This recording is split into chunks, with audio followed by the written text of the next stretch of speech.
Encore quelques heures et le Bénin, notre pays, sera aux couleurs, au rythme et au son des festivités entrant dans le cadre de la célébration des 63 ans de son accession à la souveraineté internationale.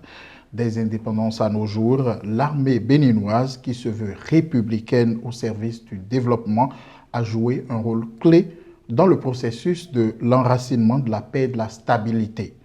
L'armée béninoise des indépendances à nos jours, début, évolution et perspective. C'est sur ce thème que porte notre entretien du jour qui reçoit pour vous le colonel Didier Awanvoido. Le colonel Didier Awanvoido est le conseiller technique à la logistique et à la communication du ministre béninois de la Défense nationale. Bonjour, chers téléspectateurs, et merci de prendre le rendez-vous. Colonel Didier Awanvoido, je le disais tantôt, vous êtes le porte-parole des forces armées béninoises, les FAB. Vous êtes également le conseiller technique à la logistique et à la communication du ministre béninois de la Défense nationale. Merci d'avoir accepté notre invitation. Merci, monsieur le journaliste. Colonel Didier Awanvoido, qui mieux que vous-même, mon colonel, pour vous présenter à nos téléspectateurs. On sait déjà que vous êtes le porte-parole des FAB, les forces armées béninoises. Oui, affirmatif. Vous venez de quel état-major, mon colonel? J'étais à l'état-major général, mais je suis en service au ministère de la Défense nationale. Votre formation militaire, j'ai été formé aux écoles de Kouet-Kidan, plus précisément à l'école militaire du corps technique et administratif, et j'ai suivi l'application dans l'arme du matériel. L'arme du matériel, dites-nous un mot. C'est une arme qui se charge de la maintenance des matériels équipant les forces armées béninoises.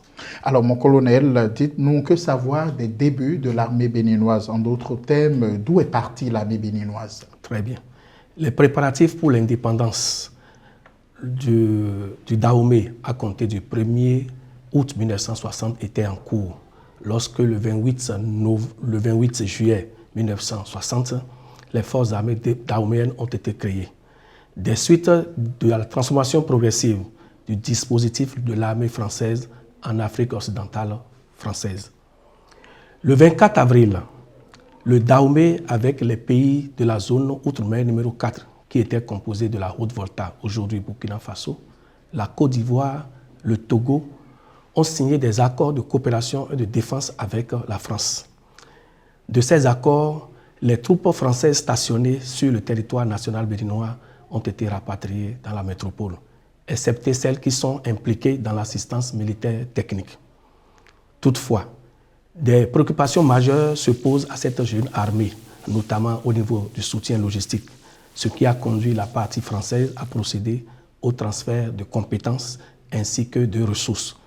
Parlant de compétences, les personnels militaires, qu'ils soient officiers ou sous-officiers, de l'armée dahoméenne en service à la métropole et dans les colonies françaises ont été rapatriés pour constituer la jeune armée. Également, il y a eu transfert de matériel et de certaines casernes. Le camp Guézo, par exemple, s'appelait camp Compera, tandis que celui de Parakou s'appelait camp Foras. Le camp de Ouida s'appelait camp Dodds. Au terme de ces transferts également, il y a eu d'autres activités qui se sont produites, notamment la création de certaines unités dans lesquels les soldats étaient. Le 25 juillet 1961, on dit un chef et une mission des moyens. Le chef du bataillon Sogolo Christophe, qui était le plus ancien, dans le grade le plus élevé des officiers béninois et très qualifié, a été promu aux fonctions de chef d'état-major de la défense et des forces armées dahoméennes. C'est à partir de cet instant que nous pouvons dire que l'évolution de nos forces armées est tributaire des transformations politiques que nous avons connues. Et je vais situer cette transformation en 3 périodes. Oui, allez-y. Première période, la période d'instabilité qui va de 1960 à 1972, qui a été caractérisée par une hégémonie des forces armées béninoises dans la gestion des affaires d'État. Qu'ils vous souviennent, les coups d'État répétés face au clivage politique qui existait et au risque d'affrontement entre les gens du Nord et les gens du Sud. On a connu même des présidents d'une journée, etc. La deuxième période, c'est la période que nous avons appelée la période révolutionnaire, qui va de 1972 à 1990, où un régime unitaire sans partage a été mis en place. Et les militaires ont joué un rôle prépondérant au sein de la sphère politique. On a connu des militaires chefs de district, des militaires préfets, des militaires ont été même ministres à des postes sensibles comme le ministère de l'économie et des finances. Malheureusement, dans les années 85 aux années 89, le pays a connu un marasme économique. Et face à la gravité de la situation, les autorités d'alors ainsi que les acteurs politiques ont décidé de se retrouver sous un dialogue que nous avions bâti dans ce pays, conférence des forces vives de la nation. Ce qui a donné naissance à la troisième période que nous appelons l'ère du renouveau démocratique. En ce moment, le pluralisme est né. Les forces armées béninoises ont pris des engagements. La première, c'est se retrouver dans les casernes. La deuxième, d'observer toute neutralité dans les affaires politiques, syndicales et autres. Et la troisième, c'est de contribuer aux tâches de développement national. Et nous avons respecté ces engagements jusqu'à présent. La deuxième grande étape de réforme au niveau des forces armées béninoises, c'est l'arrivée du régime du président Talon. Donc en 2016, le président Talon est arrivé et a demandé à toutes les composantes de la nation d'initier des réformes. Également, au sein des forces armées béninoises, nous avons initié des réformes pour adapter l'outil de défense aux menaces actuelles, notamment asymétriques, telles que le terrorisme, la piraterie maritime et les actes illicites. Pour cela, plusieurs actions se sont produites. Premièrement, la désaffiliation de l'ex-gendarmerie nationale qui relevait des forces armées béninoises et sa fusion avec l'ex-police nationale pour devenir la police républicaine. Et le commun des mortels peut dire aujourd'hui que ça a porté ses fruits dans la mesure où les tracasseries policières ont diminué, la libre circulation des biens et des personnes est assurée par la police républicaine et les autres composantes bien sûr. Donc c'était qu'un succès cette fusion. Deuxièmement, la création d'une quatrième composante au sein des forces armées béninoises que nous appelons la garde nationale en 2020. C'est une force d'intervention rapide qui sera engagée lorsqu'il y a une situation de crise, le temps de permettre au gouvernement de prendre les décisions qui s'imposent pour gérer cette crise. En dehors de cela, les forces armées béninoises ont un nouveau statut. Et ce statut a apporté beaucoup de choses. Vous saviez, dans le passé, nous avions beaucoup de problèmes de frustration au sein de la corporation, etc. Ce nouveau statut a des particularités. Premièrement, au niveau du personnel, les dispositions ont été prises pour que le moral de la troupe soit au beau fixe. Et il est, jusqu'à nouvel ordre, à en juger par les avancements au mérite et l'attractivité du personnel à l'outil de la défense. Deuxièmement, de nouveaux grades sont intervenus. Le grade de colonel-major, le grade de capitaine-major, pour permettre aux gens d'évoluer librement. Troisième chose importante au sein de cette disposition que nous avions dit, nous pouvons citer également le mode de recrutement au niveau de l'armée, semi-direct, direct, etc. Mais la plus importante de ce qui nous engage, ce sont les avancements sur la base d'une pyramide des grades où on ne fait plus ce qu'on veut. En résumé, les frustrations ont considérablement diminué et le moral de la troupe est au beau fixe. À vous entendre, on peut dire que de 2016 à aujourd'hui, eh bien, l'armée béninoise se porte mieux qu'hier. L'armée béninoise se porte mieux qu'hier. Notre vision, sinon la vision du gouvernement, est de faire des forces armées béninoises une armée républicaine au service de la nation, moderne, polyvalente et ouverte sur le monde, en mesure de contribuer au développement harmonieux et durable de notre pays, ainsi qu'aux opérations de paix et de sécurité internationale. Et pour réaliser cette vision, des moyens ont été mis à notre disposition. On va y arriver, mon colonel. Mais depuis 1960 à aujourd'hui, on constate que l'armée est de tout temps fermée au public. L'armée s'ouvre très rarement au public. Pourquoi cette option, mon colonel? Il y a une connotation qui nous caractérise, ce que vous appelez la grande muette. Effectivement, l'armée doit s'exprimer en faisant preuve d'obligation de réserve. Mais je crois que au terme du colloque que le chef d'état-major général, le général Gbagidi Fritu, a organisé au mois d'avril dans ce pays, nous avions décidé de communiquer davantage pour faire connaître à l'opinion publique ce que nous faisons et comment nous assurons la sécurité des biens et des personnes, comment nous préservons l'intégrité territoriale ainsi que autres missions que le chef de l'État voudra bien nous assigner. Mon colonel, l'option d'avant n'arrangeait justement pas l'armée puisque qui a l'information a la décision, a le pouvoir.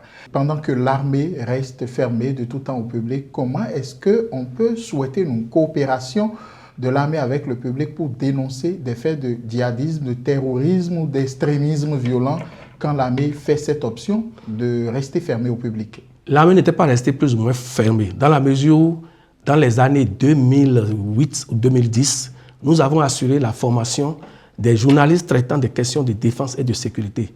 Et avec ces journalistes, nous nous sommes rendus dans les unités pour leur permettre de voir l'amélioration des conditions de vie et de travail et de relayer ces informations au sein de la troupe. Aujourd'hui, notre pays fait face à des menaces dans la zone septentrionale. Il s'agit de la lutte contre le terrorisme et les informations sont plus ou moins, je ne vais pas dire entièrement, parce qu'il ne faudrait pas vendre notre stratégie à la partie adverse, sinon nous risquons d'être vaincus. Et nous avons adopté une posture de veille opérationnelle permanente pour faire échec à toute velléité adverse. Mon colonel, vous l'avez dit, on l'appelle la grande muette, ce qui amène les compatriotes à savoir peu ou rien du tout sur les missions qui sont celles de l'armée béninoise. En peu de mots, pouvez-vous nous retracer les missions assignées à l'armée béninoise? Les forces armées béninoises, comme dans tout pays, ont pour mission de défendre l'intégrité du territoire national contre toute forme d'agression d'où qu'elles viennent. Elles sont chargées également de défendre les intérêts nationaux et fondamentaux de notre pays. Lorsque je prends le port de Cotonou, c'est le poumon de l'économie. Donc, l'armée également participe à la défense de ses intérêts nationaux et stratégiques. L'armée également, dans le cadre de la paix et de la sécurité internationale, participe aux opérations de soutien à la paix sous l'égide des organisations internationales telles que les Nations Unies, régionales telles que l'Union africaine et sous-régionales telles que la CEDEAO. Et également, l'armée participe à des tâches d'intérêt public qui rentrent dans le compte du concours qu'on pourrait apporter. Est-ce que vous savez par exemple que pour la mise en place des matériels dans le cadre des différents concours tels que le baccalauréat, c'est le bataillon du train qui détient les matériels de la réserve générale qui est sollicité pour mettre en place pour la direction de l'office du bac du matériel. Le bataillon du train, ce même bataillon, a assuré pendant la période de la Covid le transport des kits biométriques et un certain nombre de matériels au profit de plusieurs ministères tels que les finances, l'éducation nationale pour contribuer à la lutte contre la Covid. Également, dans la stratégie de lutte contre la Covid, l'armée a apporté un certain nombre de contributions pour permettre au gouvernement de remplir sa vision. Mon colonel, vous savez aujourd'hui que de nouveaux facteurs interviennent dans la vie sociale de notre pays aujourd'hui et n'épargnent d'ailleurs aucun État. Oui. Vous savez que nous sommes dans un contexte fait de djihadisme, de terrorisme et d'extrémisme violent. Quel est le rapport de l'armée béninoise avec les autres armées de la sous-région aujourd'hui? Face aux menaces asymétriques, notamment la lutte contre le terrorisme, nous avons adopté une stratégie qui consiste dans une approche globale à mettre l'accent sur l'anticipation et la prévention. À cet effet, la CEDEAO a initié un plan d'action en plusieurs points, de même que l'initiative d'Accra qui date de 2017. Le premier point dont je peux parler, c'est le partage effectif de l'information et du renseignement entre les services de sécurité des différents pays. Le deuxième point important, c'est la mutualisation des moyens et la coordination des initiatives de lutte contre le terrorisme. Troisième point également, comme je peux citer, c'est la conduite d'opérations conjointes de lutte contre le terrorisme dans les zones sous menace. Quatrième point, c'est la formation et l'équipement des agents des forces de défense et de sécurité à la lutte contre le terrorisme. Et à cet effet, il y a une école qui se trouve en Côte d'Ivoire qui reçoit des stagiaires venant de tous les pays pour une capitalisation et un partage d'expérience dans ce domaine. Voilà ce que je peux vous en citer. Au plan régional, il y a des dispositions qui sont prises et les pays s'y accordent pour pouvoir lutter contre ce fléau. Je rappelle que nous sommes en train de recevoir dans cet entretien le colonel Didier Arongwedo, qui est le conseil technique à la communication du ministre béninois chargé de la défense nationale. Il est également le chargé à la logistique au ministère de la Défense nationale. Vous êtes par ailleurs le porte-parole des forces armées béninoises. Mon colonel, plusieurs dons en équipement et en matériel militaire ont été acquis par le gouvernement actuel, le gouvernement du président Patrice Talon. Eh bien, dans le subconscient des Béninois, mon colonel, beaucoup se demandent à quoi servent ces moyens militaires de riposte si ce n'est attendre le défilé du 1er août pour les faire découvrir au public. Ah non, c'est vrai que le défilé militaire offre l'opportunité de faire découvrir au grand public les équipements des armées et de la même manière les unités mobilisées pour les différentes missions et les opérations. Je peux vous dire que depuis 2016 à 2023, là où nous sommes, à l'avènement du régime du président Talon, le taux de réalisation des matériels automobiles, engins et blindés était de 17%. À la faveur du programme d'action du gouvernement numéro 1 et le numéro 2 au titre de la défense, ce taux de réalisation a été porté à 65%, ce qui permet aux unités de remplir leurs missions avec abnégation. Deuxièmement, des moyens ont été acquis dans le domaine des matériels de mobilité aérienne, les matériels de mobilité maritime. Je peux vous dire que les forces armées béninoises sont aptes à remplir les missions opérationnelles qui leur seront assignées et celles qui leur sont dévolues au regard de la Constitution de notre pays. Et c'est un mérite pour le gouvernement en tant qu'ancien directeur du matériel des armées. De 2016 à 2022, je peux vous dire que je n'ai jamais vu autant de matériel acquis, matériel de mobilité terrestre, aérienne et maritime, ainsi que des équipements individuels de protection des personnels qui sont engagés dans les différentes missions. Nous devons prendre l'engagement pour faire un bon usage de ces matériels et en assurer une bonne maintenance. C'est à ce prix que nous aurons la confiance du chef de l'État et de son gouvernement pour l'acquisition du reste des matériels. Mais c'est avec le budget du contribuable que ces matériels ont été acquis. Colonel Didier Abongoedo, tant qu'il reste à faire, rien n'est encore fait. Le gouvernement, certes, a fait beaucoup d'efforts d'acquisition de matériel et de moyens militaires, mais aujourd'hui, quels sont les défis qui sont ceux des forces armées béninoises aujourd'hui, mon colonel? Les défis des forces armées béninoises sont de 3 ordres. Premièrement, la lutte contre l'extrémisme violent et le terrorisme, c'est le premier défi.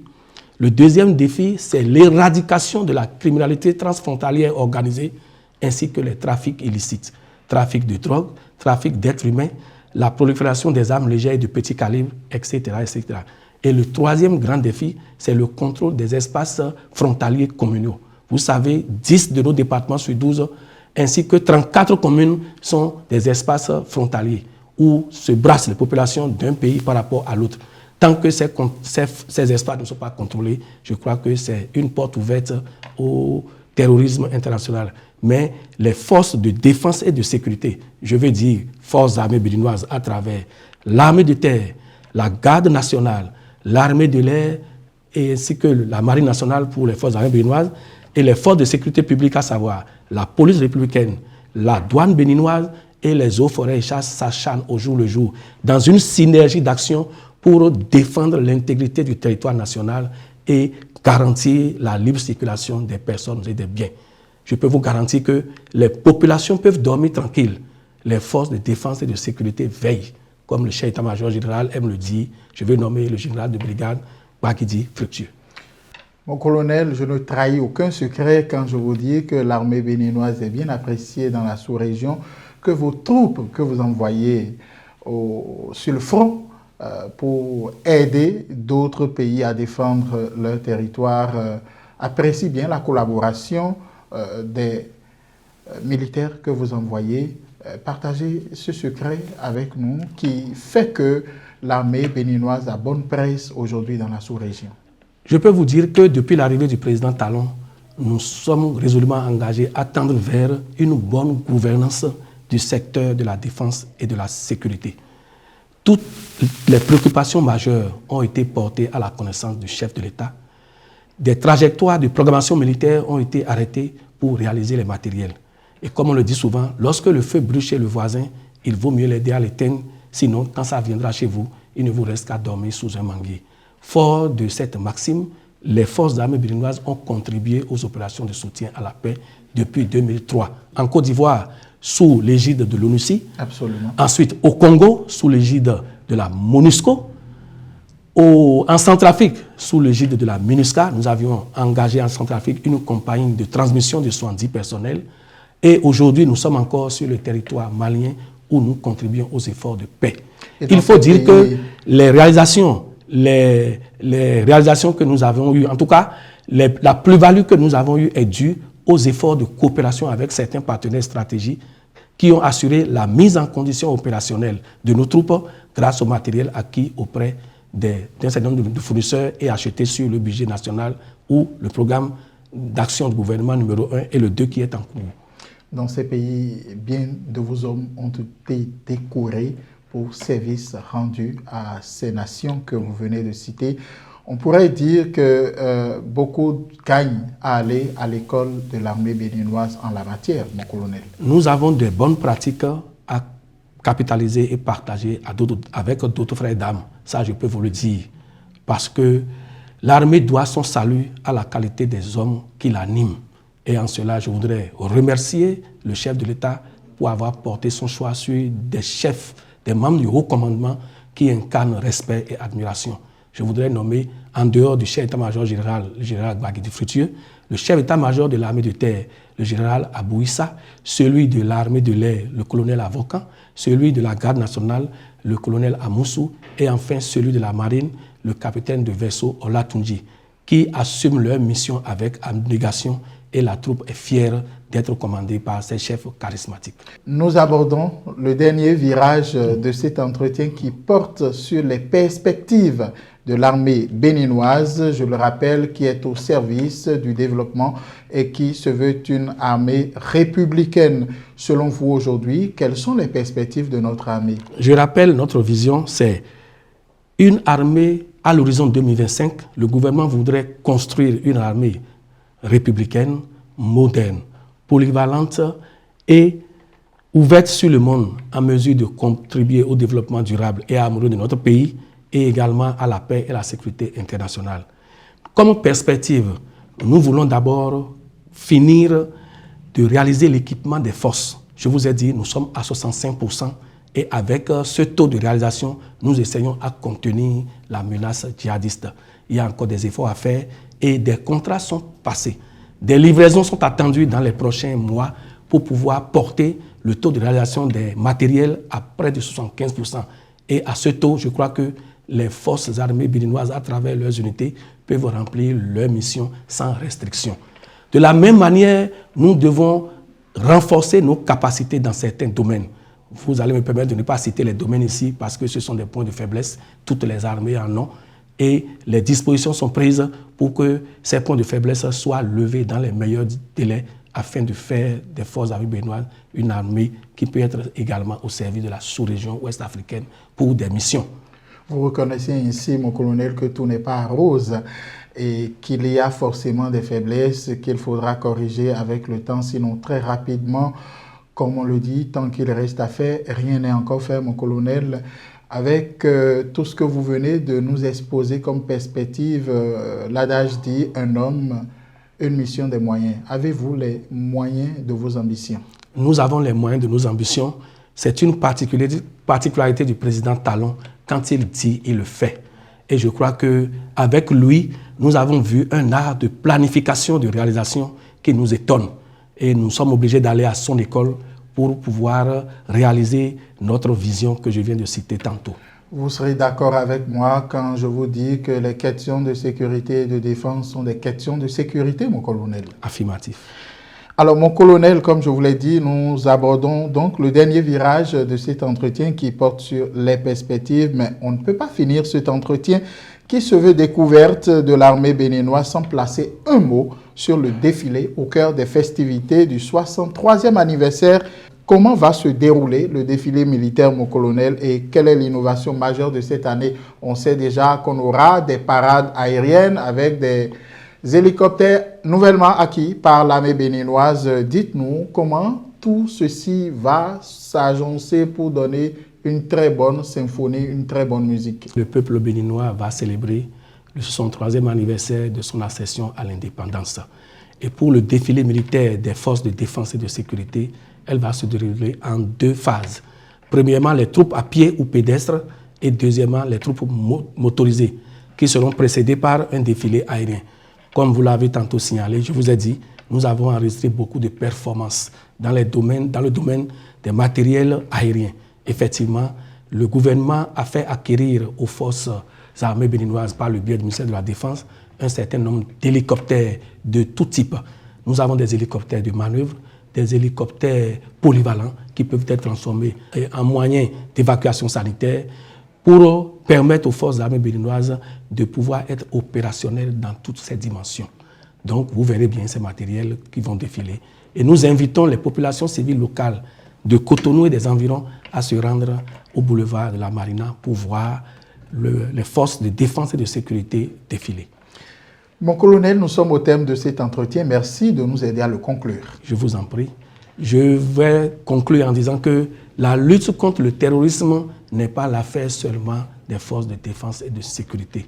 Les populations civiles locales peuvent également contribuer à cette lutte en apportant des informations aux forces de défense et de sécurité pour une coproduction de la sécurité.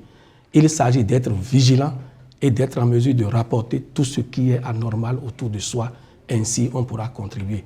Et je les appelle à vaquer à leurs occupations quotidiennes. Le territoire est sous contrôle. Il n'y a pas de peur et de faire fi des propagandes des groupes armés djihadistes ou terroristes. Les forces de défense et de sécurité veillent au gré. Pour la franche collaboration attendue du public, mon colonel, il faudra que les forces armées béninoises s'ouvrent davantage au public pour les intéresser à la chose, pour cultiver en eux le témoignage de la dénonciation en vue de leur protection et pour permettre également aux forces armées béninoises de jouer convenablement et professionnellement leur rôle. Le message est reçu 5 sur 5 et nous allons nous efforcer à faire davantage, à communiquer davantage pour faire connaître à l'opinion publique le rôle qui nous est dévolu dans la défense de la patrie. À travers vous, colonel Didier Awonvoedo, nous venons ainsi de faire parler la grande muette, longtemps restée bouche cousue. Par cet exercice, vous venez ainsi de vous ouvrir au public sans violer les secrets militaires en restant dans la généralité de votre engagement républicain et de votre mission républicaine. Merci, mon colonel, d'avoir accepté de vous prêter à cet exercice et bonne fête de l'indépendance par anticipation à vous, colonel Didier Awonvoedo. Bonne fête à nous tous et je vous remercie pour cette opportunité que vous m'avez offerte pour faire connaître les forces de défense et de sécurité en général et les forces armées béninoises en particulier. Bonne fête de l'indépendance à vous également, chers téléspectateurs béninois de l'intérieur et de la diaspora. Où que vous soyez, rejoignez-nous dès maintenant sur nos canaux digitaux et numériques. L'information reste en continu sur www.eduaction.bj. À très vite.